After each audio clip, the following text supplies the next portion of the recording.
हुन्छ sir. Sir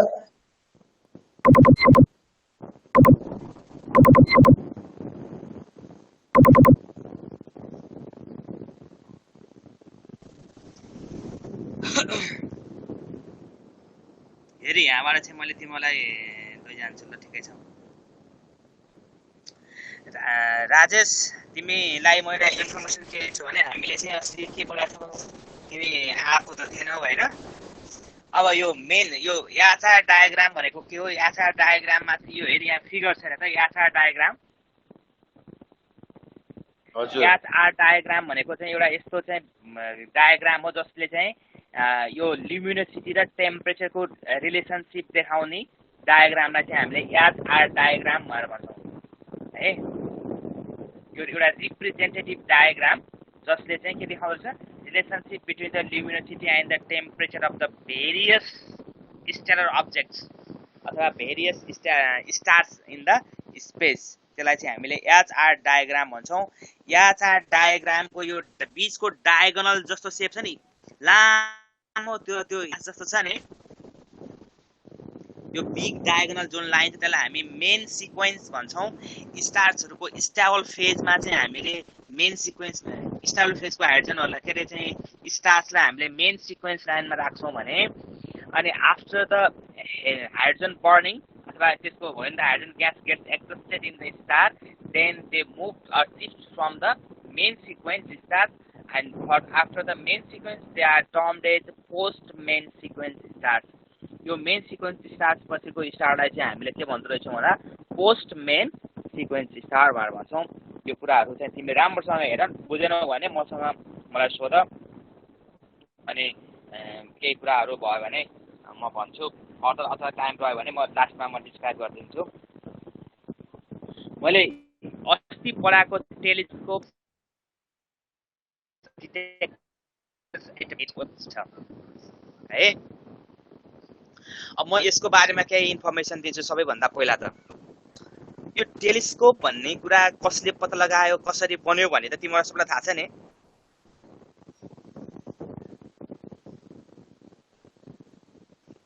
थाहा छ नि राजेश? हजुर। यो टेलिस्कोप चाहिँ सबैभन्दा पहिला कसले पत्ता लगाए रे? ग्यालिलियोले होला नि सर, होइन र? ग्यालिलियोले बनाएको कि पत्ता लगाएको? मतलब म्यानुफ्याक्चर इन्डस्ट्रियल रूपमा चाहिँ म्यानुफ्याक्चर गरेको हो कि होइन ग्यालिलियोले? ग्यालिलीले त एउटा चाहिँ तिम्रो चाहिँ कस्तो भने एउटा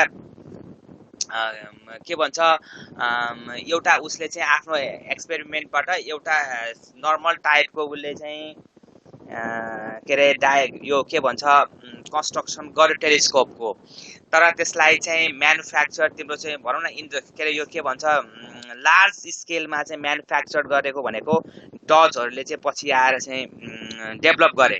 सुरुमा त अब ग्यालिलीले बनायो, टेलिस्कोप बनाइसकेपछि अब त्यतिखेर चाहिँ अब त्यही टेलिस्कोप बनाएकै कारणले गर्दाखेरि चाहिँ ऊ मर्न पर्यो होइन।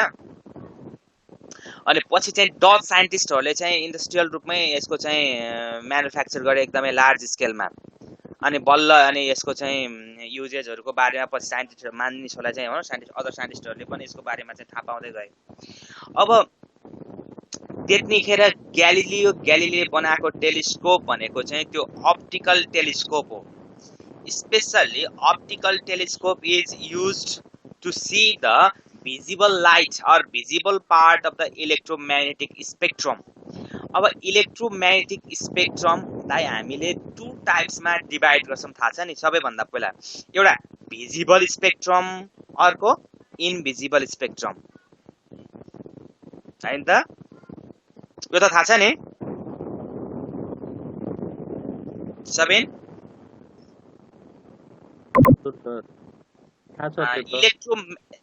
इलेक्ट्रोम्याग्नेटिक वेभ भनेको के हो रे?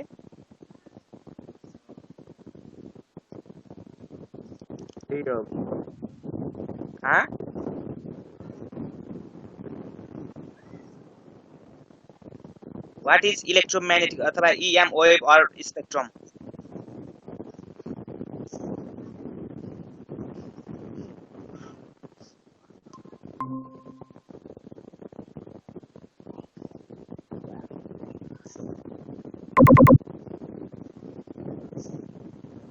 एन्जल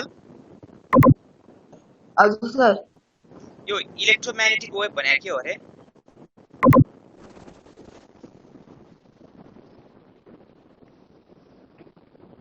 इलेक्ट्रोम्याग्नेटिक वेभ भनेको के हो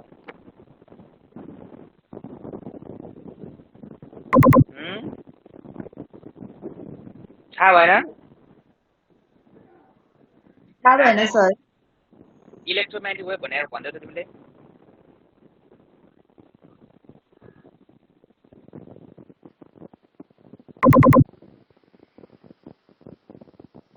भाइब्रेसन जस्तै हैन भाइब्रेसन के जस्तै भाइब्रेसन इलेक्ट्रिक र म्याग्नेटिक फिल्डबाट प्रोड्युस भएको भाइब्रेसन इलेक्ट्रिक र म्याग्नेटिक फिल्डको इलेक्ट्रोम्याग्नेटिक वेभ भनेको यस्तो wave that can propagate even in vacuum that means the wave that can not need any medium for the प्रोपागेसनलाई कुनै पनि मिडियममा चाहिने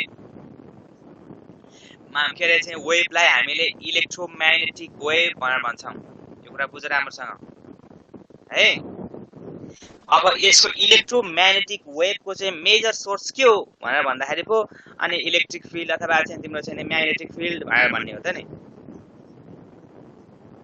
कुरा बुझ्यौ नि ए असल बुझे त्यो भ्याक्युममा पनि क्रिएट हुन सक्ने चाहिँ इलेक्ट्रोम्याग्नेटिक वेभ हो भ्याक्युममा पनि जुन प्रोपागेट हुन्छ जसलाई मिडियम चाहिँदैन त्यो चाहिँ इलेक्ट्रोम्याग्नेटिक वेभ हो लाइट इज इलेक्ट्रोम्याग्नेटिक वेभ अब लाइट त तिम्रो जुन रेडिएसन्स के अरे एकदमै हट अब्जेक्ट्सबाट निस्किने एउटा भिजिबल रेडिएसन न लाइट हो ओके हैन इलेक्ट्रोम्याग्नेटिक स्पेक्ट्रमको अथवा लाइट वेभ पनि एउटा इलेक्ट्रोम्याग्नेटिक वेभ हो अब त्यो लाइट वेभमा के हुन्छ तिम्रो चाहिँ अथवा इलेक्ट्रोम्याग्नेटिक वेभहरुमा एउटा भिजिबल लाइट पनि हुन्छ इनभिजिबल लाइट पनि हुन्छ longer waves and shorter waves that means infrared wave and ultraviolet and infrared है दुईटै ultraviolet पनि infrared पनि both wave are spectrum are invisible यो सबै देख्न सकिदैन हाम्रो आँखाले the visible lights जस्तो हाम्रो जुन 7 कलर्स अफ स्पेक्ट्रम हुन्छ that is visible light visible spectrum अनि अरु चाहिँ के हो त visible spectrum like X ray gamma ray UV rays radio waves तिनीहरु त के हो त इनभिजिबल हो बुझ्दैन हो तर त्यो इनभिजिबल भए पनि तिनीहरु चाहिँ के हो त के हो इलेक्ट्रोम्याग्नेटिक वेभ हो रिमेम्बर दैट अब त्यसो भने हामीलाई चाहिँ एक्चुअली यो टेलिस्कोप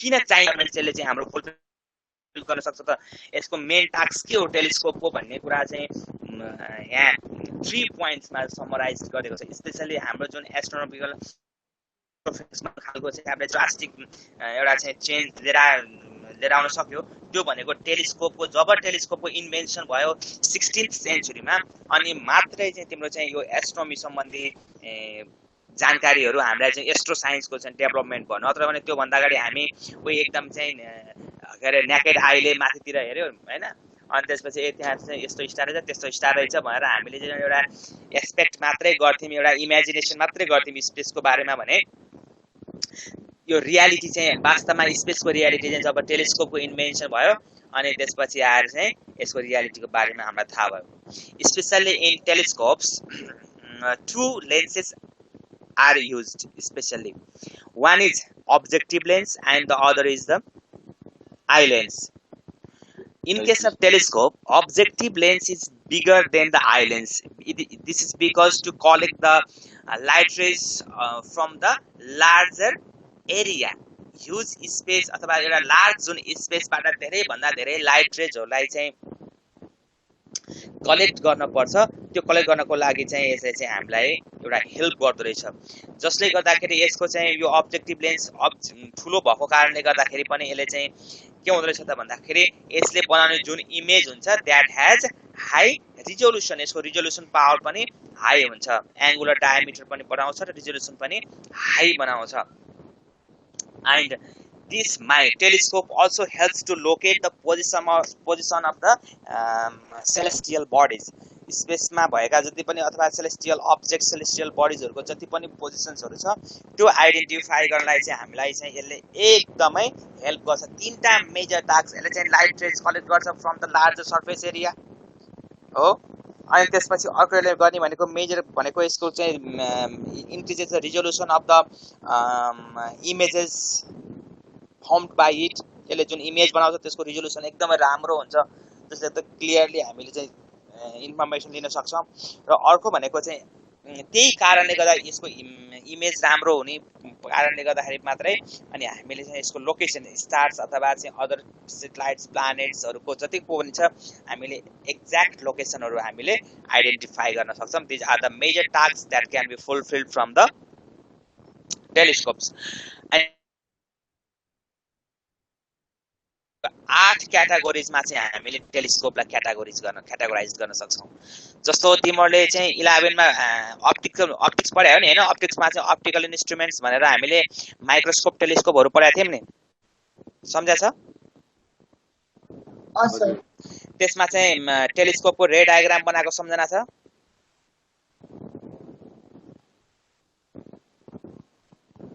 बनाओ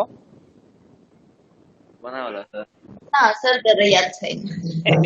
टेलिस्कोपको रे डायग्राम बनाके बिर्स्यो पुरै? बनाएको हो टेलिस्कोपको त।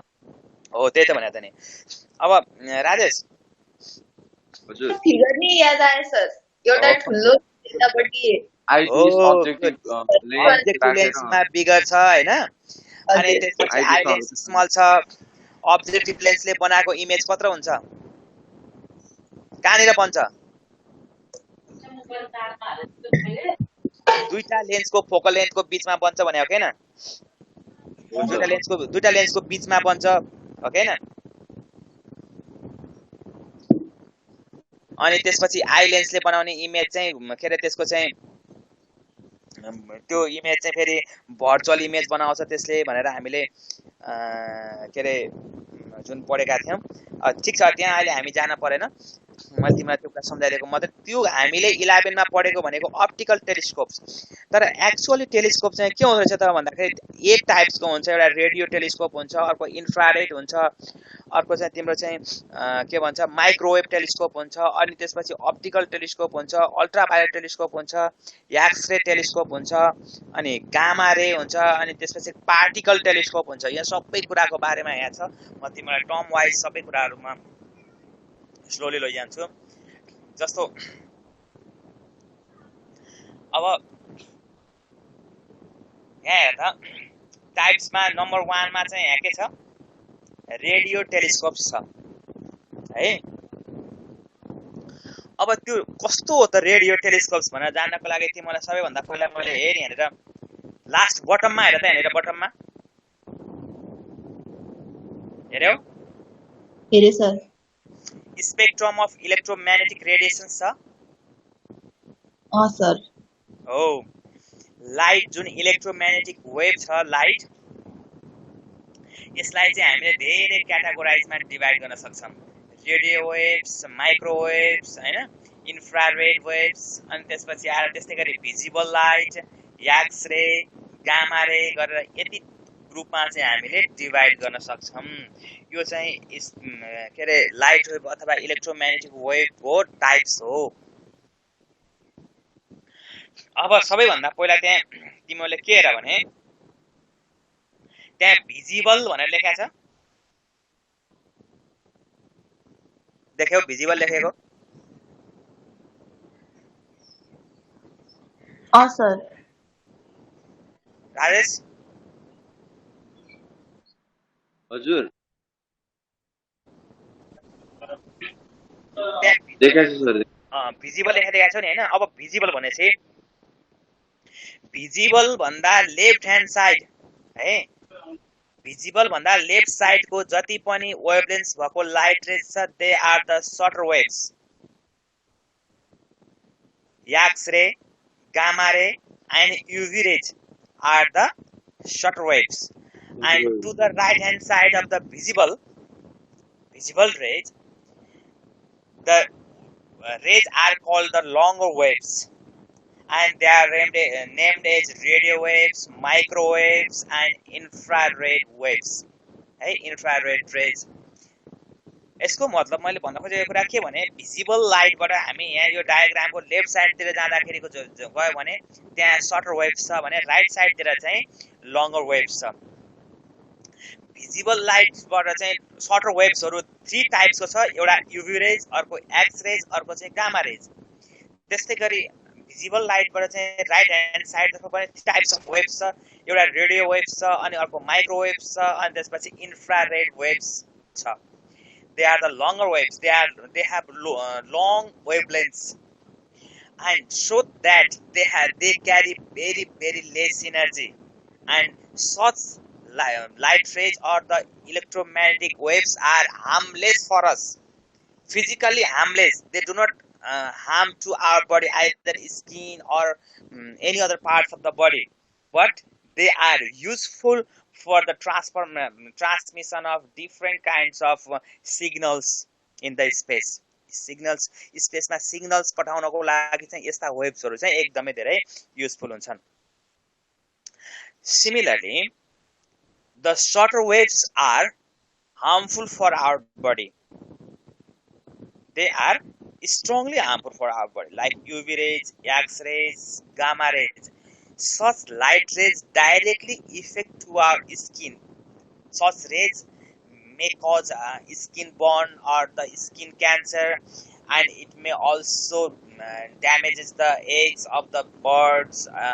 Similarly, it may also affect our gene that may brings the genetic disorder like mutation. Living बिङ्सहरुमा जेनेटिक डिसअर्डर्सहरु जति पनि ल्याउन सक्छ यस्तो प्राय गरी UV rays, gamma rays, X रेजहरुको एक्सेसिभ इन्फ्लुएन्सको कारणले गर्दाखेरि पनि त्यस्तो हुन सक्छ।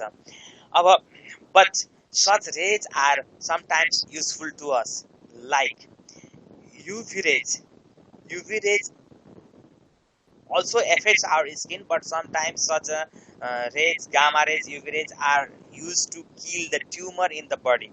बडीहरुमा हामीलाई चाहिँ ट्युमरहरु मार्नु पर्यो भने, अनवान्टेड सेलहरुलाई किल गर्नु पर्यो भने कहिलेकाहीँ यस्तो थेरापीहरु दिएर पनि किल गरिन्छ। And X-ray is used for the to find the internal picture of our body parts to know whether there is any fracture or any dysfunction in the internal organs of the body, है। internal organs मा चाहिँ केही डिसफंक्सनहरु भएको छ अथवा केही बोन्सहरु चाहिँ crack छ कि छैन भनेर हामीले फोटो लिनको लागि पनि एक्स-लाई युज गर्छौं। एकदमै कमन कुरा हो, त्यो थाहा छँदैछ तिमीहरुलाई भनेपछि। तर युजफुल चाहिँ हामीलाई साइन्टिफिकली युजफुल छ, तर हाम्रो फिजिकली चाहिँ यो चाहिँ के छ त, सच रेज आर हार्मफुल। अब हार्मफुल छ भनेपछि अब यसैको आधारमा टेलिस्कोपहरु बनाएको छ। जति यहाँ 7 टाइप्सको चाहिँ हाम्रो चाहिँ यो इलेक्ट्रोम्याग्नेटिक वेभ छ भने त्यसै कारणले गर्दा त्यति नै टाइपको चाहिँ हामीले के बनाइएको छ त, टेलिस्कोप बनाएको छ। त्यसै कारणले नम्बर 1 मा चाहिँ यहाँ रेडियो टेलिस्कोप। अब त्यति जानिसकेपछि तिमीले सजिलैसँग यहाँ यसलाई सम्झिन सक्छौ। यसमा यो टेबलमा चाहिँ के छ भने तिमीले त्यहाँ हेर्यौ भने राम्रोसँग के वेभलेन्थ राम्रोसँग दिएको छ। जस्तै फर एक्जाम्पल सबिनलाई सोधे मैले, सबिन त्यहाँ रेडियो वेव्समा हेर त राइट साइडमा,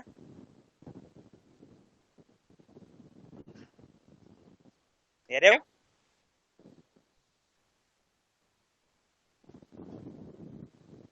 सबिन अब त्यहाँ रेडियो वेव्सको वेभलेन्थ कति हुँदो रहेछ?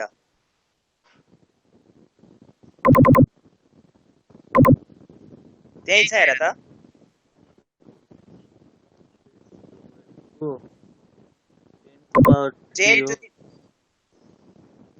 10 to the power 3 मीटर देखि लिएर 1 metre to 10 to the power 3 metre और 1 मिटर भनेको 10⁹ न्यानोमिटर भनेर त्यही दिएको छ है। त्यसको वेभलेन्थ त्यति हुन पर्छ रेडियो वेभ्सको।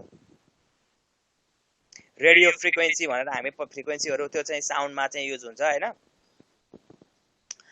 अब राजेश हजुर गामा रेको के अरे वेभलेन्थ कति हुँदो रहेछ? 10⁻³ न्यानोमिटरदेखि 10⁻⁵ हो भनेपछि यहाँ सबै दिएको छ। यो चाहिँ तिमीले सम्झिनु पर्छ है, रेखामा युज हुन्छ। अब मैले चाहिँ यहाँ डाइरेक्टली यसको लिएर गएँ। अब रेडियो टेलिस्कोपमा मैले अघि भने त्यहाँ रेडियो वेभ्सको फ्रिक्वेन्सी भनेको तिम्रो चाहिँ 1 मिटरदेखि 10⁻³ मिटरसम्मको रेडियो वेभ्सको चाहिँ वेभलेन्थ हुन्छ। अब रेडियो टेलिस्कोप भनेको चाहिँ यस्तो telescope, a telescope that can detect the radio frequency or radio waves of the radio wave of the electromagnetic spectrum, जसले चाहिँ रेडियो वेभलाई मात्रै क्याप्चर गर्न सक्छ। स्पेसबाट आएको रेडियो वेभलाई मात्रै क्याप्चर गर्न सक्ने गरी बनाइएको टेलिस्कोपलाई चाहिँ हामीले रेडियो टेलिस्कोप भन्छौँ। यसले चाहिँ यो भिजिबल लाइट रेहरूलाई चाहिँ यसले कति पनि क्याप्चर गर्दैन, मात्रै रेडियो वेभलाई चाहिँ यसले क्याप्चर गर्न सक्छ। त्यसै कारणले गर्दाखेरि यसले हामीले गर्दाखेरि चाहिँ के छ भन्दाखेरि कुनै कुनै यस्तो हेभेनली बडी हामीले चाहिँ हेर्दाखेरि देखिँदैन मात्रै प्रोड्युस गरेको छ भनेदेखि त त्यस्तो टेलिस्कोपले त्यस्तो रेडियो वेभलाई चाहिँ ट्याक्क क्याप्चर गर्छ अनि त्यसको चाहिँ इमेज बनाइदिन्छ है। त्यसै कारणले हामीले चाहिँ इनभिजिबल अब्जेक्ट्सहरूलाई चाहिँ रेडियो वेभ्सबाट अथवा रेडियो टेलिस्कोपको युज गरेर हामीले गर्न सक्छौँ, देख्न सक्छौँ। अनि रेडियो टेलिस्कोप के अरे रेडियो वेभ चाहिँ हाम्रो स्पेसमा भएको कस्तो कस्तो खालको उसले चाहिँ प्रोड्युस गर्छ त भन्दाखेरि यो चाहिँ मोलिकुलर क्लाउड्सहरूले हैन, अनि त्यसपछि आएर यो इन्टरस्टेलर डस्टहरूले यिनीहरूले चाहिँ मात्रै रेडियो वेभ्सहरू प्रोड्युस गर्छन्, जुनलाई हामीले सजिलै देख्न सक्दैनौँ। त्यसलाई चाहिँ तिनीहरूले रेडियो वेभ्स प्रोड्युस गर्छन् अनि त्यो रेडियो टेलिस्कोपले त्यसलाई क्याप्चर गर्छ र हामी त्यसको चाहिँ इमेज देख्छौँ। अब यस्तो रेडियो टेलिस्कोपको एक्जाम्पल, एउटा कमन एक्जाम्पल चाहिँ के छ त भन्दाखेरि giant metre wave radio telescope. यो चाहिँ इन्डियामा भएको सबैभन्दा ओल्ड फेमस रेडियो टेलिस्कोप हो। त्यसकारणले त्यसलाई चाहिँ हामी सर्टकटमा जिएमआरटी पनि भनेर भन्दो रहेछौँ। यो चाहिँ इन्डियामा छ। अब हरेक टाइपको टेलिस्कोपमा हामीले यही कुरा जान्न पर्यो कि त्यो टेलिस्कोपले कुन चाहिँ वेभलाई चाहिँ क्याप्चर गर्न सक्छ and what are the major sources of that kind of wave and give an example of such kind of telescope and where is it located. तीनटा पोइन्ट्सहरू चाहिँ हामीले एटलिस्ट मेन्सन गर्न सक्नु पर्यो है। एन्जल हजुर सर। रेडियो टेलिस्कोप भने के रहेछ बुझ्यौ? हजुर सर। सिम्पल डिफाइन गरेर त यसको के हो? जसले चाहिँ रेडियो वेभ फ्रिक्वेन्सी डिटेक्ट गर्न सक्छ। Oh, सकिगयो नि। A telescope that can detect the radio waves of frequency that is called the radio telescope. What are the sources of radio waves? Molecular clouds. Sources त यो हो त्यही हो radio waves को main source भनेको त्यही हो। के हो त भन्दाखेरि molecular clouds. Give an example of such kind of telescope. GMRT। बस GMRT हैन त। हरेक टेलिस्कोपमा यही जान्न पर्यो। अब तिमीले अब आफै जान्छ। जस्तै नम्बर 2 मा राजेश। हजुर। ल अब तिमीले यहाँ हेर्नै पर्दैन। तिमीले अब यहाँ के हेर्न पर्छ मैले भन्छु। What is infrared telescope? Telescope यो सर इन्फ्रारेड रिजनको फ्रिक्वेन्सी चाहिँ डिटेक्ट गर्न सक्ने। Good. Telescope that can detect the infrared of the infrared region of the electromagnetic spectrum. Electromagnetic spectrum को त्यो region को चाहिँ infrared ray जसले detect गर्न सक्छ, that is infrared telescope. What are the sources of such infrared? यसको चाहिँ cool cloudहरु छ। Yes, cool clouds and dust of gas planet. यो cool clouds भनेको कस्तो हो भने तिमीलाई मैले भनिदिन्छु, interstellar space मा बिफोर द स्टार फर्मेसन हुनुभन्दा अगाडि रहेको त्यो डिफ्रेन्ट आयनाइज्ड ग्यासेसहरूको क्लाउड्सलाई चाहिँ हामीले कुल क्लाउड्स भनेर भन्छ, जसको टेम्परेचर एकदमै लो हुन्छ। पछि यही कोल्ड क्लाउड्सहरू चाहिँ ग्राभिटेसनल कोल्याप्स भएर पछि चाहिँ स्टार बन्छन् के। ओके, अनि त्यसपछि give an example of such kind of telescope. त्यही हेरेर भन त, यो टेलिस्कोपको एउटा एक्जाम्पल के हो? United Kingdom infrared telescope. Telescope in short we call this UKIRT है। युकेआरआई। अनि अर्को पनि त्यहाँ दिएको छ हेर त, SST Spitzer space telescope SST हैन, जुन चाहिँ नासा युएसए को नासाले चाहिँ लोकेट गरेको छ त्यसलाई। अनि त्यस्तै गरी अर्को पनि दिएको छ एस्ट्रोनोमिकल के अरे सेटेलाइट भनेर आईआरएस भनेर दिएको छ है। यो चाहिँ एक्जाम्पल्सहरू छ त्यहाँ कुन देशले राखेको छ। यो अलिकति फेमस दुई तीनटाको नाम दिएको छ, जहाँ चाहिँ जतिवटा सम्झन सक्छौ त्यति सम्झिने, बस फिनिस्ड।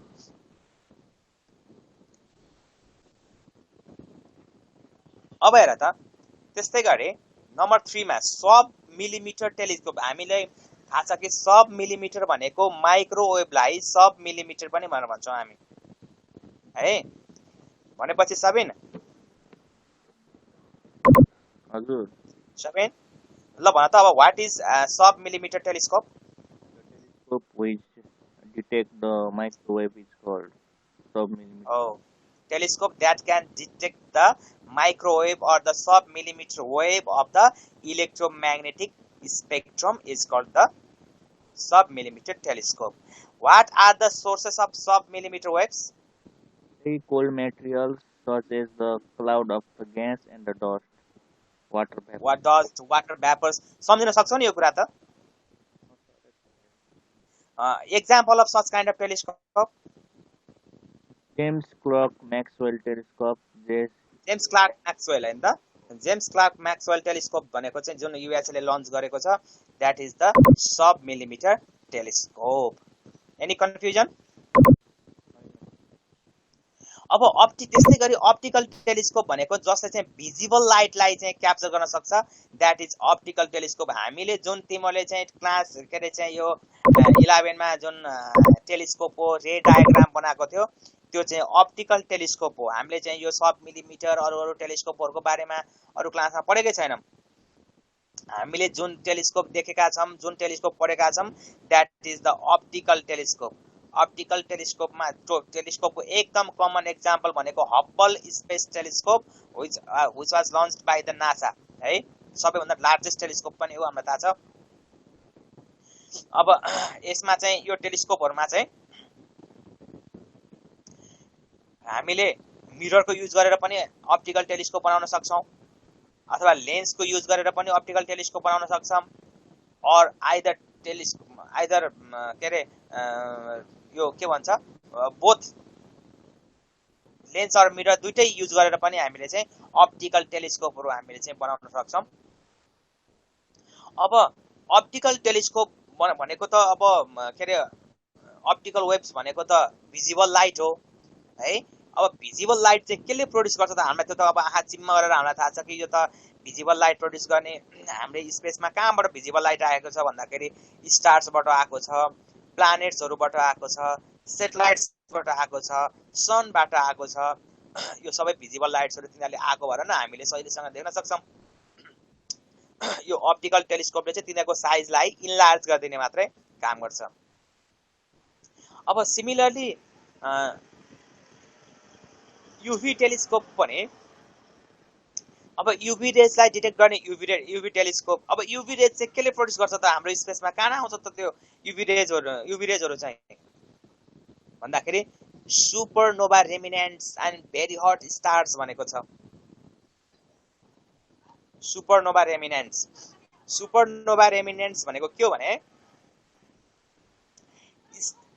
तिमीले चाहिँ नोभा सुपरनोभा भनेर त पढेको हो नि, सम्झ्या नि कि सम्झ्या छैन? सम्झ्या हो कि खै के सुपरनोभा एक्सप्लोजन भनेर चाहिँ पढाए जस्तो लाग्थ्यो। Extremely huge stars when they come to the end of their life after completely exhausting the hydrogen gas at its core, then they come to the termination of their lives, and they at the end of their lives they explode, which is known as or such kind of big explosion that can occur at the star. This is called the supernova. About the supernova, after the supernova, the masses of the star scattered in different directions. त्यो त यस्तो न टुक्रा टुक्रा भएर छल्लेर जान्छ। त्यसको हुँदाखेरि त्यो एक्सप्लोजनबाट चाहिँ जुन मासेसहरू बाँकी बसेको हुन्छ त्यो मासलाई चाहिँ हामीले सुपरनोभा रिमिनेन्ट्स भनेर भन्छौँ। सेन्ट्रल मास चाहिँ बसिरहन्छ, तर सर्फेसियल जुन मास छ त्यो सुपरफिसियल मासेसहरू चाहिँ कहाँ कहाँ छरिन्छ जान्छ, तर एउटा कुनै ह्युज बी मास चाहिँ रहिरहन्छ। That is called the सुपरनोभा रिमिनेन्ट्स। त्यस्तै गरी भेरी हट स्टार्सहरूबाट पनि अल्ट्राभायोलेट रेजहरू, जस्तै हाम्रो सनबाट पनि युभी रेजहरू आउँछ हैन। त्यो युभी रेज आएको कारणले नै हामीले चाहिँ सनमा चाहिँ डाइरेक्टली हेर्न सक्दैनौँ। त्यस्तै गरी यो युभी रेज टेलिस्कोपको एक्जाम्पल त्यही दिएको छ हेर त, EUVE एक्सट्रिम अल्ट्राभायोलेट एक्सप्लोरर भन्ने चाहिँ टेलिस्कोप हो, यो दिएको छ। त्यस्तै गरी एक्सरे डिटेक्ट गर्ने टेलिस्कोप एक्सरे टेलिस्कोप। अब एक्सरे कहाँबाट प्रड्युस हुन्छ त हाम्रो स्पेसमा भन्दाखेरि क्लस्टर्स, त्यहाँ भनेको छ त gas in clusters of galaxies भनेको हाम्रो ग्यालेक्सीको अथवा कुनै पनि ग्यालेक्सीको एनीवेयर पार्टबाट चाहिँ एक्सरे आइराखेको हुन्छ। सुपरनोभा रेमिनेन्ट्स भनेको छ, स्टेलर कोरोना भनेको छ। कोरोना भने त थाहा छ नि हैन?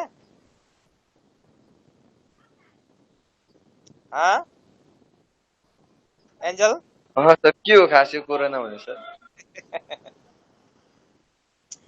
कोरोना भनेको वास्तवमा भाइरसको नाम कोरोना हो कि कोभिड-19 हो? कोभिड-19 हो सर। हो, भाइरसको एक्ज्याक्ट नाम त कोभिड-19 हो हैन, तर त्यसलाई चाहिँ कोरोना भनेर नाम दियो। किन कोरोना भनेर नाम दिएको भने कोरोनाको मिनिङ हुन्छ जस्तो कि अब त्यो के भन्छ सिपेज जस्तो क्या, त्यो बुसी टाइपको स्ट्रक्चरले हो सर। हो, स्ट्रक्चरको कारणले गर्दाखेरि चाहिँ त्यसलाई चाहिँ कोरोना नाम दिएको। वास्तवमा यो कोरोना भनेको चाहिँ नाम कहाँ आएको त भन्दाखेरि एक्ज्याक्टली भन्यो भने यस्तै यो त्यो बुसी टाइपको अथवा त्यो सिपेज जस्तो खालको कस्तो कस्तो हुन्छ नि त्यो सेप हो। अब स्टेलर कोरोना भनेको चाहिँ के हो हाम्रो भन्दाखेरि त्यो स्टार्सहरू फर्मेसन हुने बेलामा चाहिँ यसले चाहिँ सुरुमा स्टारको फर्मेसनमा त्यसको हामीले जुन स्टार्सहरू देख्छौँ त्यस्तो रेगुलर सेपको हुँदैन क्या, इरेगुलर टाइपको कस्तो अप डाउन जस्तो भएको होइन, त्यस्तो हुन्छ। त्यसलाई हामीले स्टेलर कोरोना भनेर भन्छौँ। अनि त्यो कोरोना नाम पनि त्यतिबाट चाहिँ चोरेर गरे त्यो भाइरसको सेपको आधारमा, सेप चाहिँ त्यसो देखा भएर कोरोना। स्टेलर कोरोनाबाट पनि चाहिँ के हुन्छ, एक्सरेहरू चाहिँ इमिट भइराखेको हुन्छ अनि सुपरनोभा रिमिनेन्ट्सबाट हुन्छ। Or anywhere from our galaxies, any hot object, कुनै पनि एक्सट्रिमली हट अब्जेक्टबाट एक्सरे निस्किरहन्छ। क्लस्टर्स अफ ग्यालेक्सिज भनेर थाहा छ नि?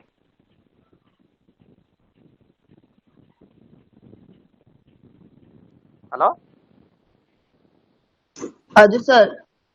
क्लस्टर्स अफ ग्यालेक्सिज भनेर थाहा छ नि? के हो सर भन्नु न एकचोटि। क्लस्टर्स अफ ग्यालेक्सिज भनेको तिम्रो चाहिँ group of billions of millions of star, के अरे ग्यालेक्सिजलाई, ग्यालेक्सी स्टारको ग्रुप होइन, ग्यालेक्सीको बिलियन्स अफ ग्यालेक्सिज छ हाम्रो स्पेसमा। हाम्रो स्पेसमा almost 50 power number of galaxies in the space. स्पेसमा कतिवटा ग्यालेक्सी छ त भन्दाखेरि हेर त 10 to the power 11 number of galaxies, that is unlimited. त्यही भएर त्यसलाई चाहिँ क्लस्टर्स ग्रुप पो भनेको, ग्रुप। ओके, अब त्यस्तै गरी अब यस्तो टेलिस्कोपको एक्जाम्पल के छ त भन्दाखेरि एउटा चन्द्र एक्सरे अब्जर्भेटरी भन्ने छ।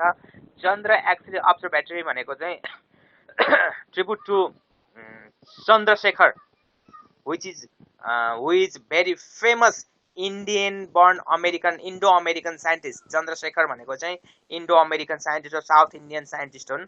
उनी एकदमै ब्रिलियन्ट साइन्टिस्ट हुन्। यिनले चाहिँ सायद नोबेल प्राइज पनि पाएछन् कि जस्तो लाग्छ मलाई। Indian burn but American scientist हुन्। यिनको नाममा चाहिँ त्यसरी राखेको छ। अर्को पनि त्यस्तै गरी आइन्स्टाइन अब्जर्भेटरी भन्ने छ, त्यसरी चाहिँ नाम दिएको छ टेलिस्कोपको। अनि यस्तै सिमिलरली गामा रे डिटेक्ट गर्ने वेभलाई टेलिस्कोपलाई चाहिँ हामीले अब गामा टेलिस्कोप भन्ने। अब यो गामा रे चाहिँ कहाँबाट प्रोड्युस हुन्छ त भन्दाखेरि that is from the सुपरनोभा and the pulsars. सुपरनोभा and Pulsar. यो सुपरनोभा भनेको अब मैले भोलि एक्सप्लेन गर्छु। पल्सरको कुरा पनि मैले एक्सप्लेन चाहिँ भोलि गर्छु। अस्ति पनि भनिसकेको थिएँ। पल्सर भनेको चाहिँ त्यो बाइकको नाम होइन। पल्सर भन्ने सर त्यो हाई मुभिङ स्टार्स हैन हो, न्यूट्रोन स्टार। पल्सर भनेको चाहिँ neutron star. Neutron star that can rotate very high speed है। Its speed is around 10 to the power 7 metre per second होला। Sorry times 10 to the power 7 times per second। एक सेकेन्डमा यति fast त्यस्तो rotate छ, त्यसको अझ बढी होला। अनि यस्तै यसको एक्जाम्पल भनेको चाहिँ हेर त एफजिएसटी भन्ने छ, नासाले लन्च गरेको। तर हाम्रो स्पेसमा अब कहिलेकाहीँ चाहिँ के हुन्छ भने अब यहाँ चाहिँ अब अर्को भनेको एउटा हाई इनर्जी पार्टिकल टेलिस्कोप छ। High energy particle telescope. यो हाई इनर्जी पार्टिकल टेलिस्कोप भनेको चाहिँ वास्तवमा कस्तो रहेछ त भन्दाखेरि जुन पार्टिकलबाट कुन अब्जेक्टबाट चाहिँ एकदमै हाई इनर्जीहरू इमिट भइराखेको हुन्छ, जसले गर्दाखेरि चाहिँ अप्टिकल सिस्टममा कुनै पनि इमेज बनाउन सक्दैनौँ हामीले। सरी, इमेज नै बनाउन सक्दैन। इमेज नै कास्ट गर्न नसक्ने इन्फर्मेसनहरू चाहिँ हाम्रो स्पेसबाट पाइराखेको हुन्छौँ। So that such kind of telescope can not form any kind of image. And यसले त इमेज बनाउन त सक्दैन। नसकेपछि हामीले के गर्छौँ त भन्दाखेरि by using the detector we can decode the information obtained from such kind of waves and we can predict or imagine the types of object present in the stellar space। मैले भने कुरो के बुझ्यौ एन्जल? Hello angel? बुझ्छु sir. हेर त अब अघि हामीले जुन पढिरहेका थियौँ टेलिस्कोपको बारेमा, त्यो सबै टेलिस्कोपले त्यस्ता खालको वेभ्सलाई क्याप्चर गरेर इमेज बनाउँथ्यो। तर हाम्रो स्पेसबाट यस्ता यस्ता इन्फर्मेसनहरू हाम्रो अर्थमा कि त्यहाँबाट चाहिँ वेभ्सहरू आउँछ जुन वेभ्सहरूलाई चाहिँ टेलिस्कोपले क्याच गरेर इमेज बनाउन सक्दैन। त्यसै कारणले हामी डिटेक्टर्सहरूको युज गर्छौँ र डिटेक्टर्सहरूको युज गरेर हामी टेलिस्कोप बनाउँछौँ हैन। जस्तै ग्रेभिटेसनल वेभ्सहरू एकदम हाम्रो त्यो सोलर सिस्टमबाट धेरै टाढा मिलियन्स बिलियन्स लाइट इयर टाढा भएको एकदमै ह्युज अब्जेक्ट्सहरूबाट चाहिँ कहिलेकाहीँ ग्रेभिटेसनल वेभहरू आउँछ। न्युट्रिनो डिटेक्टर के अरे न्युट्रिनो वेभहरू आउँछ। अनि त्यो वेभको आधारमा चाहिँ हामीले हाम्रो सोलर सिस्टमभन्दा बाहिर पनि अर्को सोलर सिस्टम रहेछ अथवा चाहिँ त्यहाँ त्यस्तो प्लानेट्सहरू रहेछ, स्टार्सहरू रहेछ भनेर हामीले एउटा प्रेडिक्ट गर्ने हो। त्यो प्रेडिक्सन चाहिँ कसरी गर्छौँ त भन्दाखेरि डिजिटल इलेक्ट्रोनिक्सको युज गरेर त्यहाँबाट आएको जुन ग्रेभिटेसनल वेभहरू हुन्छ, न्युट्रिनो वेभहरू हुन्छ, त्यो वेभहरूलाई चाहिँ हामीले के गर्छौँ त त्यहाँबाट आएको वेभलाई डिजिटल इलेक्ट्रोनिक्सको हेल्पबाट चाहिँ हामीले डिकोडिङ गर्छौँ। अनि त्यसैबाट चाहिँ अदर इन्फर्मेसन्सहरू हामीले गेन गर्न सक्छौँ। अब जस्तो यो हामीले यो ग्रेभिटेसनल वेभबाट चाहिँ अब्जेक्टहरूको बारेमा हामीले पत्लाउँछौँ भने न्युट्रिनो वेभबाट चाहिँ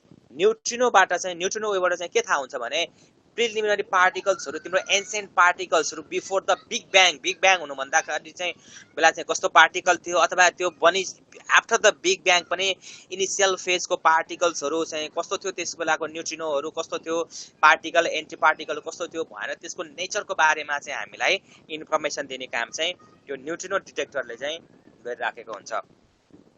यसरी चाहिँ मैले तिमीलाई यो टेलिस्कोपको बारेमा चाहिँ इन्फर्मेसन दिएँ।